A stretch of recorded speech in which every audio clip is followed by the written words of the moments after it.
திமுகவின் ஸ்டிக்கர் ஓட்ட அரிட்டாப்பட்டி செல்லும் ஸ்டாலின் போட்டு தாக்கும் அண்ணாமலை. மதுரை மாவட்டம் அரிட்டாப்பட்டி பகுதியில் டங்ஷன் சுரங்கம் அமைப்பதற்கான குத்தகை தொடர்பான 7 அறிவிப்பை மத்திய அரசு வெளியிட்டது. 2015 ஹெக்டேர் பரப்பளவில் டங்ஷன் சுரங்கம் அமைக்க நடவடிக்கையும் தொடங்கியது. இதற்கு அரிட்டாப்பட்டி மற்றும் சுற்றுவட்டார கிராம மக்கள் பெரும் எதிர்ப்பை தெரிவித்தனர். பல்வேறு அரசியல் கட்சிகளும் பொதுமக்களின் போராட்டத்திற்கு ஆதரவு தெரிவித்தனர். தமிழக சட்டமன்றத்தில் டங்ஷன் சுரங்கத்திற்கு எதிராக தீர்மானம் நிறைவேற்றப்பட்டது. அப்போது பேசிய முதலமைச்சர் ஸ்டாலின், நான் ஆட்சியில் இருக்கும் வரை டங்ஷன் சுரங்கம் அமைக்க விட மாட்டேன், அப்படி டங்ஷன் சுரங்கம் அமைந்தால் நான் முதல்வர் பொறுப்பில் இருக்க மாட்டேன் என ஆவேசமாக தெரிவித்திருந்தார்.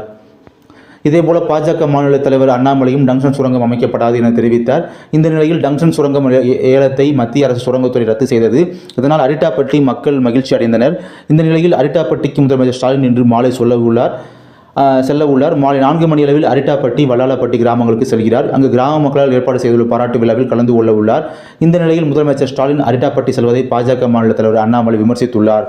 இது தொடர்பாக அவர் வெளியிட்டுள்ள எக்ஸ் தளத்தில் பதிவில், ஆட்சிக்கு வருவதற்கு முன்பாக பிரியாணி கடை, டீ கடை என வரிசையாக மன்னிப்பு கேட்க சென்ற மு.க. ஸ்டாலின் ஆட்சிக்கு வந்த பின்னர் தென் தமிழகம் மழை வெள்ளத்தால் பாதிப்புக்குள்ளான போது கூட அதை கண்டுகொள்ளாமல் இந்தி கூட்டணி பேச்சுவார்த்தை நடத்த டெல்லிக்கு சென்றதை பொதுமக்கள் மறந்துவிடவில்லை.